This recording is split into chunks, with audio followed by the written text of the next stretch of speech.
morning. Hello, good morning. How are you? I'm okay, thank you. This is Boston, Massachusetts, practically the birthplace of America. People came from distant lands here in search of something, hope for a new beginning. We're here to meet some people, find out what's going on in their lives. It's good to be in Boston. It's a beautiful city. Thanks. If you ask anybody around, it's the greatest city in America. Hey, you got a second? I'm on my way to class. All right, well, have a good day, man. How are people doing? They're not doing too good. I've known a few people who've been laid off, and one went back to work, got laid off again.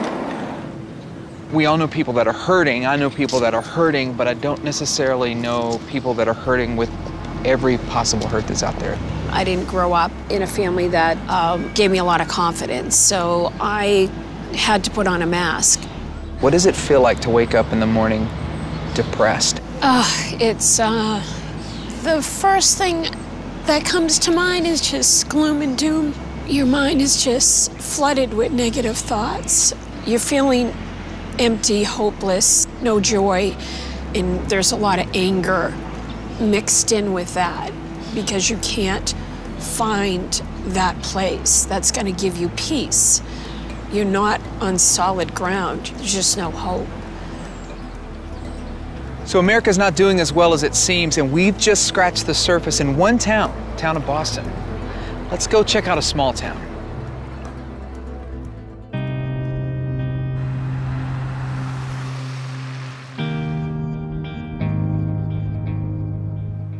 So we're traveling across America, and today we're in Statesville, North Carolina, and it's a lovely town.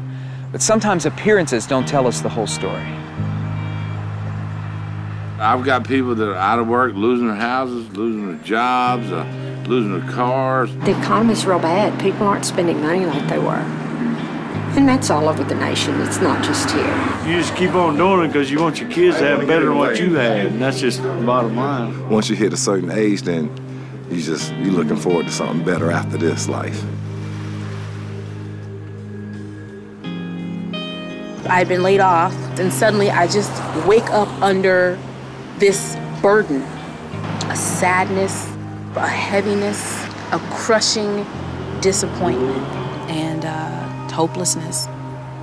I would be scared to die. It's not a solution, it's not an answer, but it would make the pressure stop.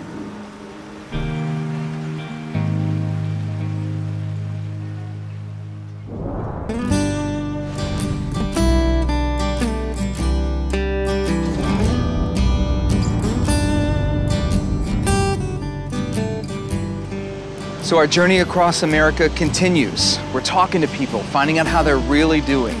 Today, we're in Texas. Hey, how are you? I have friends and family that are out of work, and we've been looking for work for 6 years. Kind of hanging in there, I think, is what a lot of people are doing right now. It's just kind of stressful at times. You just feel like, okay, well, I just want to give up.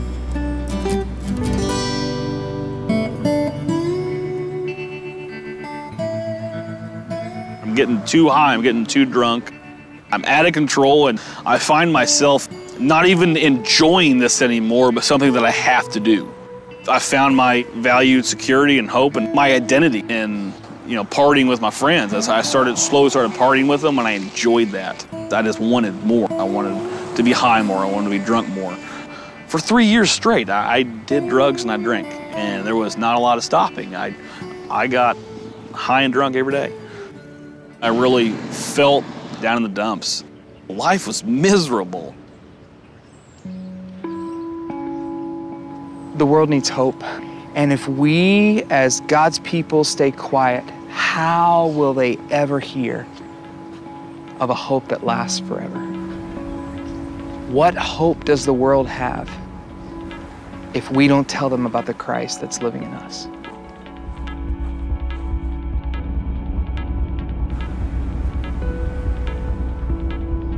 Our journey across America brings us to Seattle. It's a beautiful place with its mountains, the water. People from all over the Pacific region come here. We've got innovative companies here, big ones. It's the best America has to offer for a chance at hope. But is it the hope that lasts?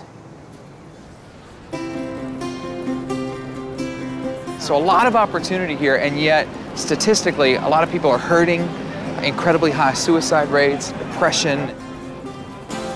It's hard to find people that are optimistic, that really give you encouragement. You kind of have to stay above the fray. I have cancer. I got diagnosed, and it's the cancer it's prostate cancer. It's the cancer that killed my dad. I'm currently in Afghanistan. We had a couple guys that came home and decided that was their time, so. They took their own life? They did. I remember being extremely lonely from the time I was a little girl. The issue that really was hardest for me was feeling loved. My husband and I ended up divorcing, which was just devastating. I was a single mom, I think, for about 6 years, and ended up meeting another man who had been married, and his wife had left him, and fell in love and got married, and felt like life was going to get better. Exactly a year ago, my husband came home and told me he didn't want to be married anymore. And I find myself looking at every woman that a man is with, and I'm trying to figure out, what do they have that I don't have? What is it about them that their men will stay with them when my men won't stay with me? And I just walk around feeling so alone and feeling so unwanted. So imagine, what if there was some way that we could get hope to our neighbors who didn't have any hope? A lasting hope, a forever kind of hope.